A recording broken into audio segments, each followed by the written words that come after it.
The goal for me today is not to really bring you to Christ and stuff like that, because I'm a little bit different. My goal is to inspire you to do something greater. My goal is to inspire you to dream again, inspire you to whatever dream goal that it is that you're trying to achieve, to not give up, and things of that sort. So the topic for today is called My Journey. And it's titled My Journey, the only thing that's stopping you is you. And I wore this t-shirt today for that particular reason. Because a lot of times, as we're on this journey to life, sometimes we make up these excuses and things of that sort, when really in reality that the only person that's stopping you is you. We worry about what we can't control and things of that sort, when in reality, everything that you have control over, everything that every place that you're trying to get to, the only thing that's stopping you is you. All right. So about 2 weeks ago, I was sitting down, like, with me, I don't really declare myself a writer, but like sometimes stuff just hit me and I'll start writing. And I'll post it on Facebook, and it's not something that was long drawn out. A lot of times when I post it on Facebook, it's something that happened like 5 minutes ago. I just be like, oh shoot, that's good. And I just start writing up like, oh man, that was real good. So I got this poem, it's called My Journey. And so I wrote it about maybe a week and a half ago, and I just posted it on Facebook. It took me maybe 5 or 6 minutes. And so here it goes. It says, it's titled My Journey. My journey. My journey is different. My journey is unique. When times get hard, his face is the one that I'm truly trying to seek. My journey is down. But when it gets to that point, my spine quickly becomes the opposite of what was originally the frown. Sometimes I don't always understand why things happen, but I do know it's for a reason. And everything I've been through has set me up for this is my season. Now, actually has no season, but trial and tribulation is to help you to prepare. You will never go through more than you can bear. Now, every obstacle you go through is to make you strong, but in reality, the only time it's really difficult is when your perspective and outlook is wrong. And so, a lot of times when we're looking at different situations in life and stuff like that, it's because we're looking at it from the wrong perspective. And stuff is going to be difficult. Me growing up, I grew up going to church, but I didn't grow up in the church, if that makes sense. So I grew up, and when I grew up, I had to go to church on Sundays, and that was it. I didn't go to church on Wednesdays. We went to special holidays and stuff like that. But outside of that, I really wasn't I was a church boy, but I didn't grow up in the church. So I knew about the church, but I didn't necessarily grow up in the church. And so what I heard a lot of times is like we make these assumptions. We say we hate the devil, but then at the same time we say that, oh, the devil's always attacking me. But at the same time, you get a flat tire and you say the devil's attacking you, when reality is just life. All right. Sometimes life gets tough. Sometimes life is not easy. Sometimes it's going to be hard. If you're really trying to get to somewhere, you're going to have to go through obstacles to get there. That's right. And we sit up here and say, oh man, the devil's attacking me, the devil's on me. When no, it's not the devil. You haven't even reached the devil yet. You're just going through life. And it's funny to me whenever people say that, especially our older saints and our saved people, because they'll be like, honey, you ain't even reached the devil. You ain't that important. The devil don't just go out and just say, you today, I'm gonna be on you. The devil spends his time on people that's actually trying to do something. Wow. The devil spends his time on people that's actually trying to make a difference in this world. The devil doesn't spend his time on average people, on people that's gonna make excuses. The devil doesn't do that. And so we sit up here and think that the devil has all this power, and the devil is this cool person that's actually attacking you when you ain't even got to the devil's level yet. My God, boy, you better talk. You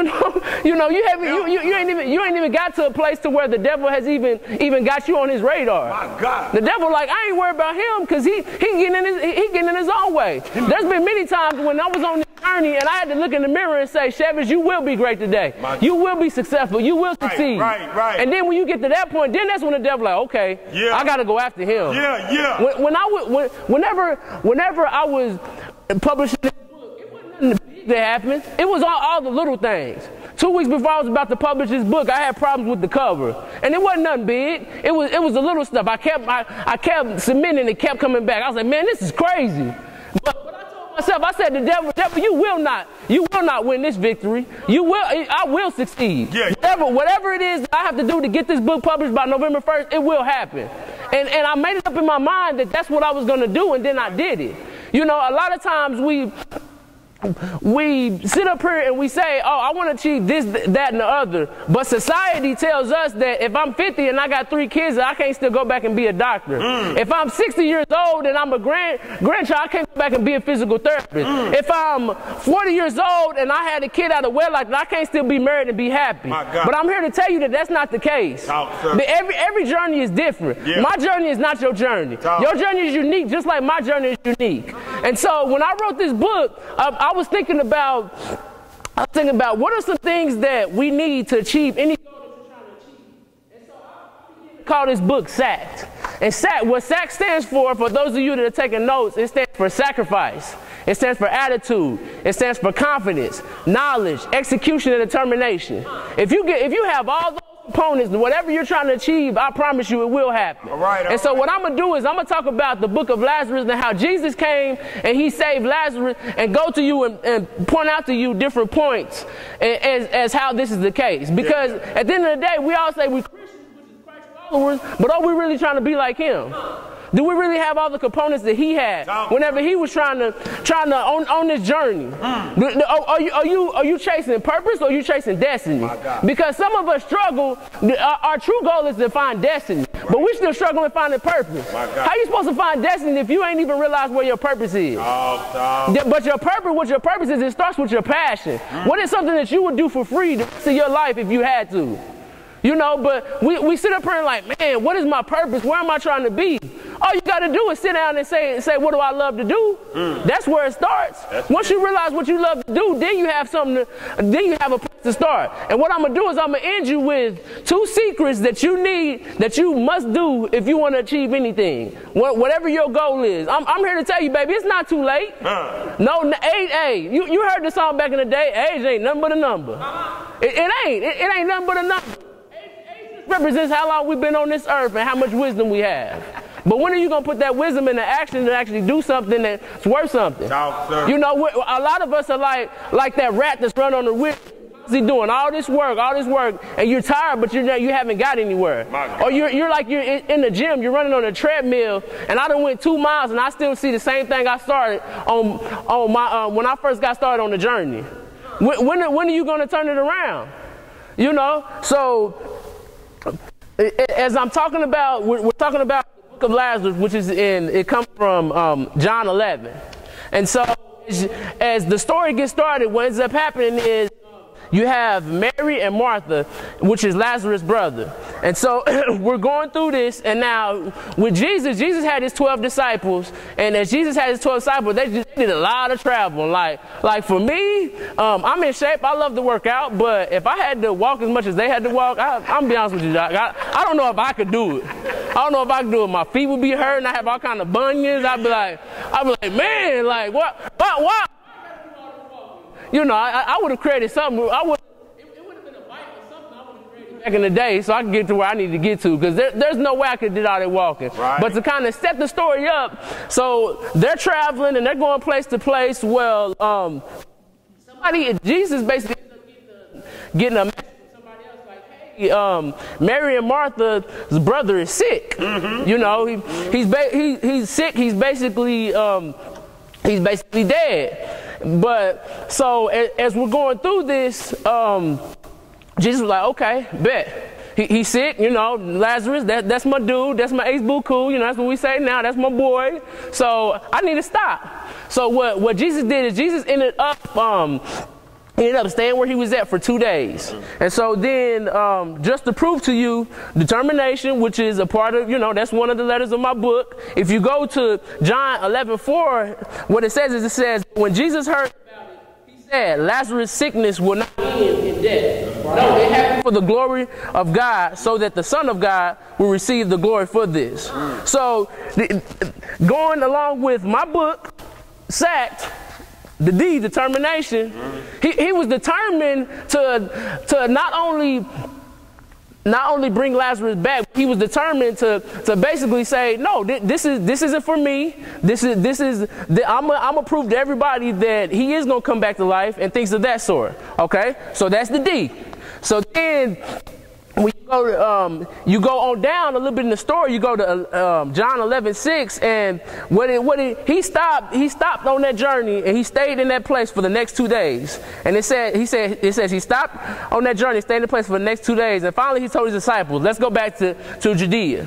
Now, for those who are a little bit knowledgeable in the Bible, Judea was a place where when it was real light, everything was cool. Right. But as soon as it got dark, that's when they started trying to kill everybody.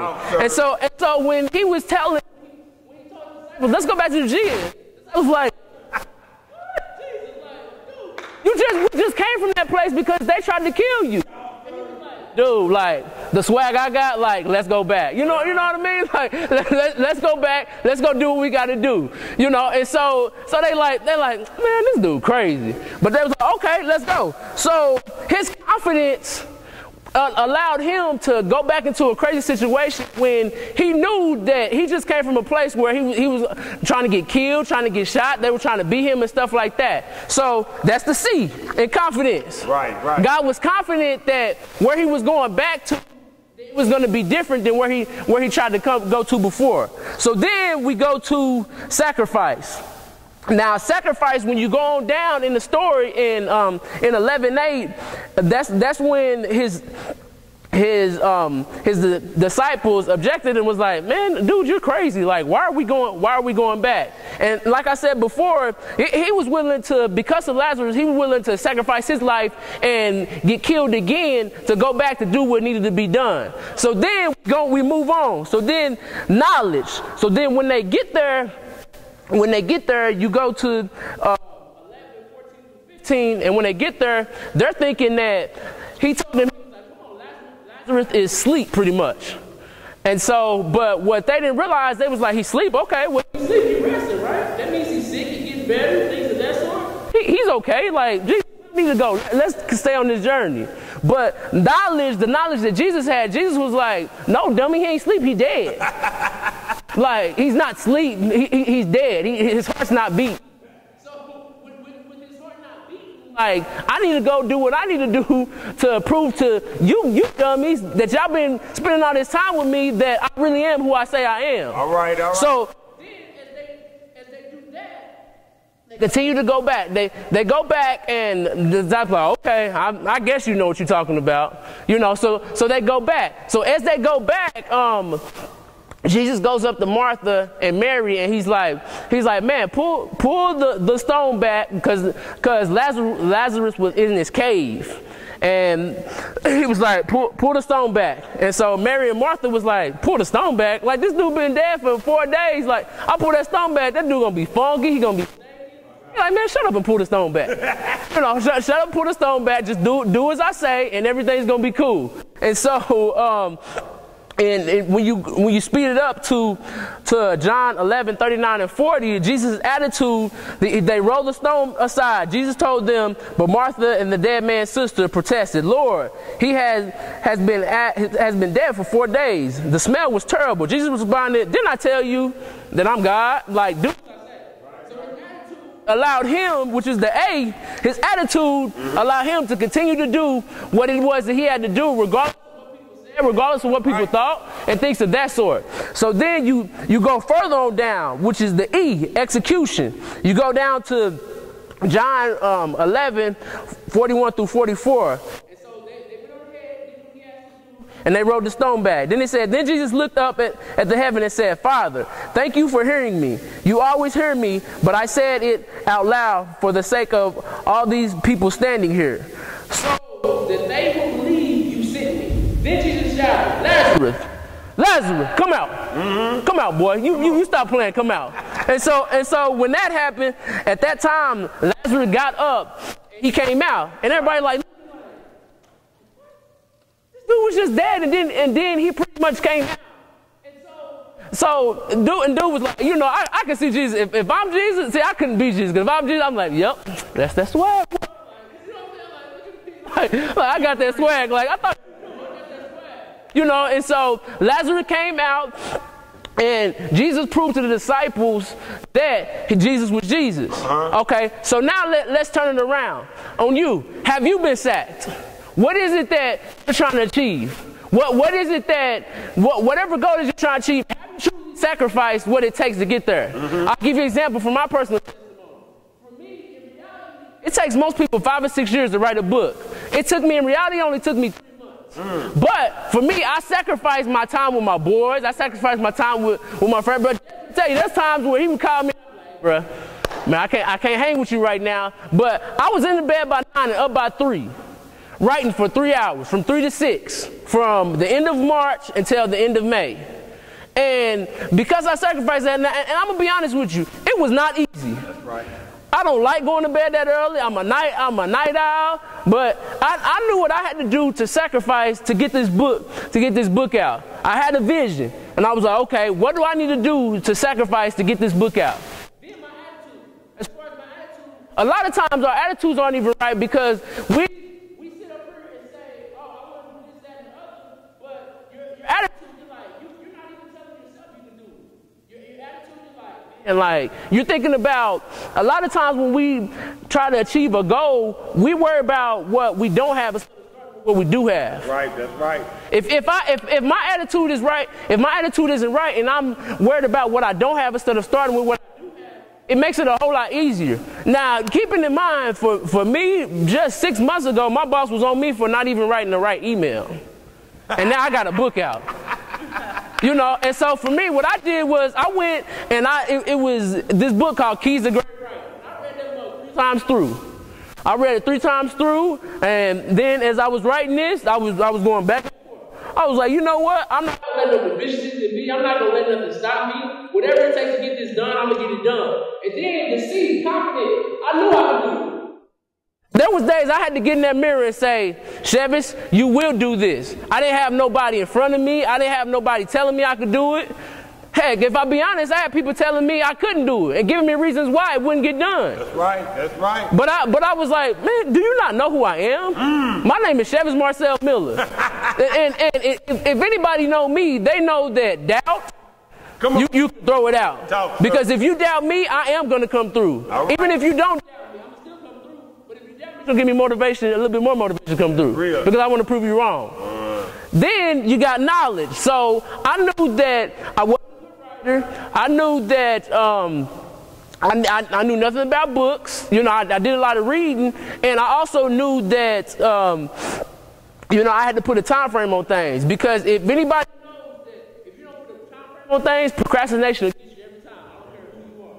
And so I had to go back, just like Jesus did, and develop the knowledge to do what it was I needed to do. Then, after I developed all this knowledge, then I had to execute, which is the E in my book. I had to execute it, go out and execute exactly what it is I wanted to do, and then just keep going back until it looks how I wanted to look. Because a lot of times what we'll do is, as soon as we've gotten to the goal and gotten to what it is that we're trying to do, we'll be like, okay, well, just getting it out there is good enough.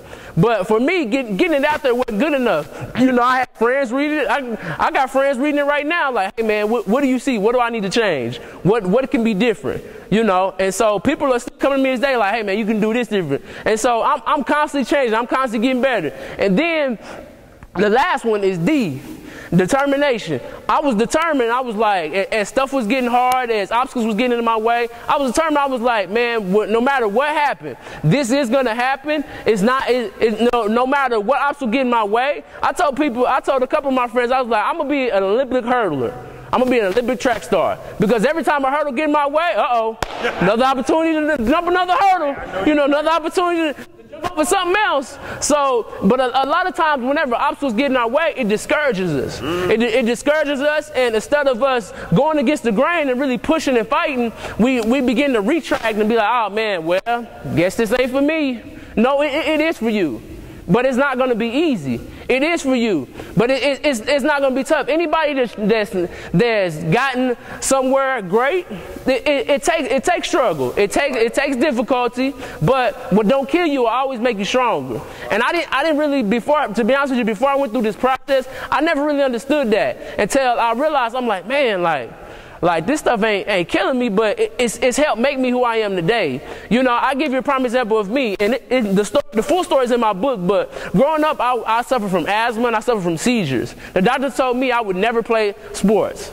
Never. Like, told my mom, like, athletics and him is like oil and vinegar. They just don't mix.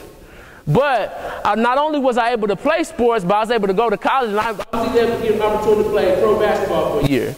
And so not only did I defeat the odds of that, but then with seizures, a lot of people with seizures, they suffer with that for the rest of their life, from the time they're young to the rest of their life. Well, as a 12-year-old, I was able to take off phenobarbital and Tegretol, which was 2 medicines that I had to take religiously every 4 hours. And even at school, they would pull me out of class. Come on, you got to take your medicine. I'm like, yep, here we go again.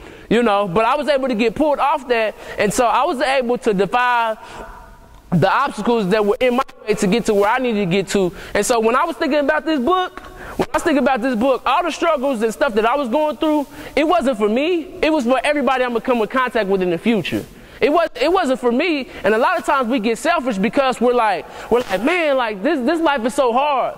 But I ask you this question. What if the person that's supposed to help you gave up? Talk, sir. What if the person that is supposed to help you get to your next level stopped and said, this is too much? Now how does it look? And so that's what I was thinking about. I was like, I can't give up. I got to get to where I need to get to because I'm going to help somebody in the future. I don't want the person that's supposed to help me to give up, so I can't give up. You know, and we begin to get selfish and like, man, well, I'm going to just work a 9 to 5. I don't care what nobody say. God was never meant for people to work a 9 to 5. God was never meant for you to work 40 hours a week, work 80 hours a week, but you're still getting that same 30,000. Come on now. God was never meant for that. God was meant for you to have freedom. Yeah. More than enough, abundance. Yeah. You know, but it takes something to get there. That's right. You can't just be normal to get there. It takes more. It takes a push. You know, I learned this one day not too long ago, but man, it really changed my life. And it said, excuses are monuments of nothing that build bridges of lead to nowhere. Those that master these skills of incompetence become masters of nothing. What are you really trying to master? Where are you really trying to go? You know, because if you make excuses, one thing I know that we all have in common is we all have the same 24 hours a day, we all have the same 86,000 minutes, and we all have 7 days a week. Yes, we are in different situations. We do have different things that we go through. But at the same time, at the end of the day, the choice is up to you. Okay? Now, here's the thing. We are all what we call 3D. And I'm going to tell you what 3D is. 3D is when we were little zygotes, which is an egg. Little zygotes in the womb, which is an egg. We were different. Each and every one of our cells are different. We got the heart, we got the lungs, we got the liver, the intestines, things like that. Okay, they all developed into, to start out with this little leg, and all developed into something real big. Then, the biggest thing, that they were all determined. The heart was determined to become the heart. The lungs were determined to become the lung. The feet were determined to become the feet. The hands and fingers were determined to become the feet. But what my question is to you is, where did that stop? Because there's 2 types of glands. There's an anterior cingulate cortex, which what that does is that it allows you to have, whenever there's pain or bad experiences and stuff like that, you end up storing that. Then you have the dopamine, which is the happy experiences and stuff like that. So what my thing is what bad experiences are allowing you or hindering you right now? What is it that you've gone through that's keeping you from pushing forward? What is it that has happened that allows you to stop? Is it what somebody said? Did somebody tell you that you were just like your dad that you've never met? Did somebody tell you that you were just like that uncle who you've never seen before? Did somebody tell you that because they didn't believe in you because in reality they didn't really believe in themselves? Come on. My God. Because a lot of times, sometimes you gotta have a mute button. And so when too much negativity getting around me, I'm like, boop, mute. No, you right. I just mute button. And they be doing this, and I'm like, huh? What you say? I can't hear you. I guess my music too loud. You know how people have them earphones in. They be like. That's why I'm like, okay, music too loud. Oh well, you know. But a lot of times we end up listening to the negativity instead of the positive. You know. And I give you a prime example. You have a couple glass. Up. And they always ask the question, is it half empty or is it half full? You know, is it half empty or half full? Well, my cup is half full. And the reason why I say my cup is half full because I know I still got some improvement to do. I know I still got some pushing. I know I still got somewhere I'm trying to get to. Right. You know, but those people who have negative aspect on life, they'll say, oh, it's half empty. Yeah, why is it half empty? Your cup, in reality, your cup should always be half full, because you should always be pushing for more. Right. You should always be pushing to do something better. You know, I got a epiphany about a month and a half ago, and you know, I was sitting on my bed, you know, just chilling, and I was like, man, like in reality, you're never really supposed to reach your goal. And now, hear me out when I say this, because I see y'all looking at me with the stank face. You know, it's cool though. But in reality, you're never really supposed to reach your goal, because as soon as you reach that one, you're supposed to create a new one. Right. That's real time. You know, but a lot of times people are like, man, like, what else do I do in life? Like, I done reached everything I want to reach. Well, that's because you stopped developing, because you stop trying to be different. You know, we get so caught up in society, and we're like, man, I want to be like this person, that person, and the other. When in reality, you're supposed to be you. Come on, Zach. You're supposed to be you. I'm Chevis Miller. I'm not supposed to be the next Eric Thomas. I'm not supposed to be the next T.D. Jakes. I'm Chevis. You know, and that's why for me, average speakers, they'll come decked out like, nope, I'm gonna be me. I'm gonna wear my shirt. I'm gonna wear my jeans. I'm gonna wear my J's. And that's how it's gonna be. And I think to myself, if you don't like it, oh well. You don't like me. I'm by that, you know, but I'm daring to be different. I'm daring to be the best Chevis Miller that I can be. I'm not, and nobody else. That's right. And you know, we begin to look at different people that's successful. When in reality, all you're supposed to do is take what made them successful and put it in your particular area and see how it's supposed to help you. You're not supposed to do it how everybody else did it. That's right. You know, I give the perfect example is the way Kobe Bryant did it and the way Michael Jordan did it is two totally different ways. You know, Kobe took some stuff from Michael Jordan and he created it for himself and like, okay, how can I use this to benefit me? You know, I mean, let's be real. There's people out there that can speak better than me. There's people out there that are smarter than me. And when I come across them, then I'm like, hey, man, how you do this, that, and the other? And what I do is I take it back and I use it how it's going to work for me. Right. I don't use it how it's going to work for them. Yeah. Okay? So let me give you a couple of things that, the difference between somebody who achieves a goal and somebody who doesn't. All right? Somebody who doesn't achieve a goal. It's, the acronym is called BED, B-E-D. So let me ask this, what do y'all think about when you think about bed? Like when you think about bed, what do you think about? Name some things. Sleep. Okay, sleep. Give me a couple more. What? Who? Comfort? Okay. All right, comfort. One more. Give me one more. Rest. Okay. All right. So bed, I wrote down comfort, contentment, and not motivated. And what bed stands for belief, the lack of execution or excuses, and no discipline. That's what it stands for. So somebody who doesn't achieve a goal, most of the time you're in the bed. You're in the bed. Whether you're actually laying down in the bed, you're in the bed. My God. Versus somebody who does achieve a goal, which is bad. Now, what do you think about when you hear the word bad? Disruption. Okay. All right. Huh? Negative. Okay. Huh? I'm glad you said that. I knew somebody knew it. But no, bad. When you think about bad, the first thing that comes to my mind is they be like, man, he is so bad. He is so bad. But really, in reality, bad is not a bad thing. Right. And I'm going to tell you why. Because a person that's bad, they get your attention, they have a positive perspective and attitude, and they're disciplined in being determined. My God. Okay, so the word bad stands for somebody who believes. They are their biggest critic and their biggest motivator. Their attitude, they can always see the good in the middle of a bad situation. And they have determination. They never accept no for an answer. So think about that kid that's bad.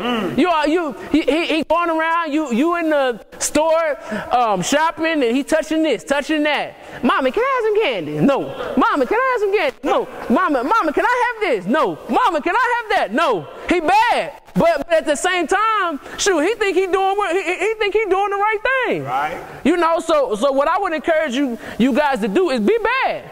Be the baddest you can be. And nobody else. So when I was doing some research and I found this word, it's called kaizen, and it's spelled K-A-I-Z-E-N. And what it is a Japanese word that manufacturers use, and basically what it means is continuous improvement. Each and every day that we're trying to get to a goal, we should be constantly trying to continue to improve, even if it's in just one area. You know, we set up all these big goals and stuff like that, and what ends up happening is sometimes we overwhelm ourselves. And so what my thing is if you're better at the end of the day when you go to bed than you were when you wake up, then you too have experienced success. But people don't look at it like that. People look at it like comparison. They're like, okay, if I do this, that, and the other, then I'm not successful. No, I beg to differ. I beg to differ. A quote, and this quote is something that whenever those times get tough and you're like, man, I really failed today. It says success equals repeated progress, and repeated progress helps achieve a goal. So you too have experienced success if you've progressed by the time you went to bed than when you woke up this morning. I know for me, I got high hopes, high expectations for myself. And so I had to have an epiphany for myself because I realized I'm like, man, even if I did read, because my goal is to read 4 hours a day. 4 hours a day and do an hour of research. And I'll be honest, sometimes I get there, sometimes I don't. But when I first started that goal, I used to be pissed at myself. I'd be like, man, like, dude, what's going on? But then I was like, hold on. Okay, I did read 45 minutes today. I did read 3 hours. So I didn't achieve the ultimate goal. At the same time, I did reach some level of success because I did more than when I woke up this morning. That's right. I was close to finishing that book when I woke up this morning. I know at one point in time, I was on the road. I was finishing like 3-4 books a week, reading 3-4 books at a time, 30-minute intervals. Like, boop, okay, there go another one. And then once I got off that plateau, I was like, dang, man, like, this sucks, man. I'm failing. But in reality, I wasn't failing. I just wasn't succeeding like I was in the past. So, and I realized that this life, this journey, we're trying to get to a goal that it's not a sprint, it's a marathon. That's right. And so if I'm trying to go from here to that back wall, I'll never get there if I don't get started. If I run, if I crawl, if I walk backwards, however I get there, it doesn't matter as long as I get there. But I'm not going to get there, Richard, when you get there. I'm not going to get there whenever everyone else get there, and vice versa.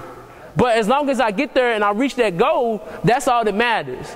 And so the last thing I want to tell you is the 2 best kept secrets to achieving a goal.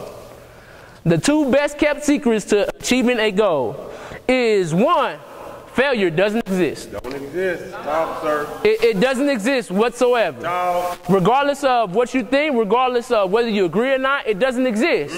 And the second thing is get started. All you gotta do is get started. Yeah. See, y'all thought I was gonna come in here and give y'all some religious speech. No, I didn't grow up religious. I know you. And my approach isn't religious, and that's not how I operate. Yeah. It's just practical stuff. Yeah. Get started. That's right. It's gonna be tough. It's not gonna be easy, but you'll never get to the finish line if you never get started. I've never seen somebody win a race and track that never got started. I've never seen somebody get to a goal that never got started. I've never seen somebody achieve greatness and never got started. Come on now. You have to get started at some point. Yeah. You know, and take the bumps and bruises as they come. It's gonna be tough. I'm gonna tell you, life alone isn't easy. Life alone is tough. That's right. You know, and the quicker that we realize that, the better off that we'll be. The quicker that we realize that to achieve something, anybody can be average, but being above average is something totally different. You know, and even when you're above average, it's gonna be tough. Right. You know, where my phone at? This is the last scripture I got, and then I'm done. But it comes from, it's Isaiah. Here we go. It's Isaiah 43:2.